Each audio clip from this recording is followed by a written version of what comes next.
নমস্কার,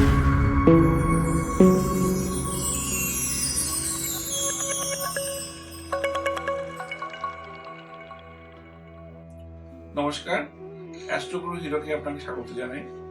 আজ জন্মকুণ্ডলীর সেই বিশেষ একটা দোষ নিয়ে আমরা আলোচনা করব, যে দোষটা আমাদের জীবন থেকে সকল সুখ স্বাচ্ছন্দ্য সবকিছু কেড়ে নেয়। জীবনের যে মাধুর্যতা, জীবনের যে সৌন্দর্য আমরা উপভোগ করতে পারি না। আমাদের জীবন থেকে সময় চলে যায় 10, 20, 30, 40, এভাবে জীবন থেকে সময় চলে যায়, কিন্তু জীবনে আনন্দ উপভোগ করার আমাদের সেই সময়টুকু হয় না। এই কোন দোষের জন্য আমাদের জীবন থেকে এই সমস্ত সুখ স্বাচ্ছন্দ্য চলে যায়, সেই দোষ নিয়ে আজকে আমরা আলোচনা করব। এই দোষটা হলো কালসর্পদোষ। আমরা সকলেই জানি কালসর্পদোষ একটা বড় দোষ।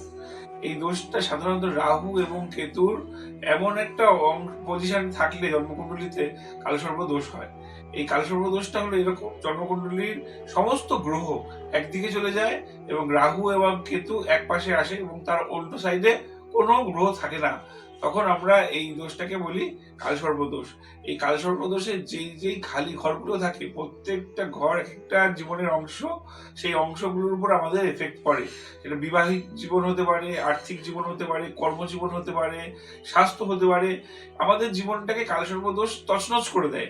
হঠাৎ করে দৈব দুর্বিপাক আসতে পারে, আর্থিক সংকট, ঋণ করে সুদ দিতে না পারা, কাউকে অর্থ দিয়ে ফেরত না আসা, এরকম নানান সমস্যা আমাদের এই কালসর্পদোষ থেকে হয়। এবার আমরা এই কালসর্পদোষ গুলো কিভাবে হয় আমরা জানবো, আর এর প্রতিকারও আমরা কালসর্পদোষ এর থেকে জানতে পারবো। আমাদের মোটামুটি 12 রকমের কালসর্পদোষ আমাদের শাস্ত্রে লেখা আছে। এই কালসর্পদোষ, প্রত্যেকটা কালসর্পদোষ মোটামুটি ভাবে খারাপ। শুধুমাত্র 2টো কালসর্পদোষ আমাদের জীবনকে উন্নতি করে। শুধু কালসর্পদোষ এটাও মনে রাখতে হবে যে কালসর্পদোষ শুধু কেবলমাত্র খারাপ তাও নয়, বেশ কিছু কালসর্পদোষ আছে যা জীবনকে সর্বোচ্চ স্তরে পৌঁছে দিতেও সাহায্য করে। তো আমরা এই কালসর্পদোষ নিয়ে আমরা আলোচনা করব। প্রথম যে কালসর্পদোষটা, সেই কালসর্পদোষ হলো অনন্ত কালসর্পদোষ। লগ্নে যখন রাহু থাকে এবং সপ্তমে যখন কেতু থাকে, ভালো করে বুঝবেন, কোন জন্মকুণ্ডলীর লগ্নে রাহু এবং তার ঠিক সপ্তমে কেতু থাকে, তখন সেই কালসর্পদোষটা হয়। সেই কালসর্পদোষটাকে আমরা অনন্ত কালসর্পদোষ বলি। এই অনন্ত কালসর্পদোষ আমাদের জীবনে একটা বিরাট ক্ষতির সৃষ্টি করে। প্রথমত আমাদের বিবাহিত জীবনটাকে একটা ভাবে এফেক্ট করে। 2, আমাদের জীবনে ষড়যন্ত্রে ঘিরিয়ে ফেলে। যেখানে আছি প্রতিবেশী দ্বারা ষড়যন্ত্র, আত্মীয় দ্বারা ষড়যন্ত্র, অফিস কলিগ থেকে ষড়যন্ত্র, যেই জায়গায় যাচ্ছি ঘুরতে গেলে সেইখান থেকে ষড়যন্ত্র, ট্রেনে উঠলাম পাশের লোকটি আমার সঙ্গে ব্যবহার ভালো করছে না, পদে পদে আমি বাদে আমার আশেপাশে যারা আছে প্রত্যেকের দ্বারা আমি ক্ষতিগ্রস্ত হব, ষড়যন্ত্রের শিকার হব।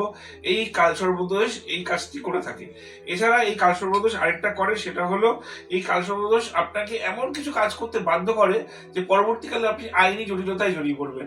এই আইনি জটিলতা আপনার জীবন থেকে সমস্ত সুখ অর্থ কেড়ে নেবে, বিভিন্ন ভাবে আপনাকে সম্মানহানির জায়গায় পৌঁছে দেবে এবং আপনাকে একটা খারাপ জীবনের খারাপ পর্যায়ে এসে আপনাকে বিধ্বস্ত করে আপনাকে ছেড়ে দেবে। এই কালসর্পদোষটা এই কাজ করে। আমরা এই কালসর্পদোষের প্রতিকারগুলো পরবর্তী আমরা জানতে পারবো। এখন আমি আসছি দ্বিতীয় যে কালসর্পদোষ আমাদের আছে, সেই দ্বিতীয় কালসর্পদোষ হলো কুলীন কালসর্পদোষ। দ্বিতীয় কালসর্পদোষটাকে বলে কুলীন কালসর্পদোষ। এখানে রাহু থাকে দ্বিতীয় এবং অষ্টমে থাকবে কেতু।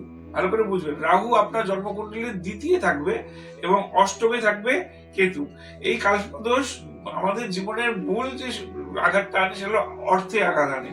আপনি সারা জীবন ধরে কাজ করে যাবেন, প্রচুর অর্থ রোজগার করবেন, কিন্তু সঞ্চয় করতে পারবেন না। কোন রকম ভাবে আপনার সেভিংস হবে না, শূন্য থাকবে আপনার পুরো ব্যাংক ব্যালেন্স। আপনি যতই রোজগার করুন না কেন, আপনি মাসে 2 লাখ টাকা রোজগার করুন আর 4 লাখ টাকা রোজগার করুন, আপনার ব্যাংক ব্যালেন্স কিন্তু শূন্যই থাকবে।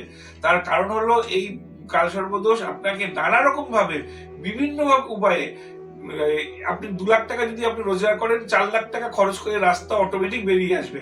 সেটা আপনার ব্যাংক লোন হতে পারে, স্বাস্থ্য হতে পারে, বা অন্য যে কোনো কারণ হতে পারে। অর্থ আপনার জীবনের একটা সংকটে দাঁড়িয়ে যাবে। অর্থ আপনি আর্থিক সুখ কখনোই পাবেন না। এছাড়া আপনি যেই কাজটা আপনার হয় সেটা হলো এই কালসর্পদোষ মানে গৃহে কখনোই শান্তি দেয় না।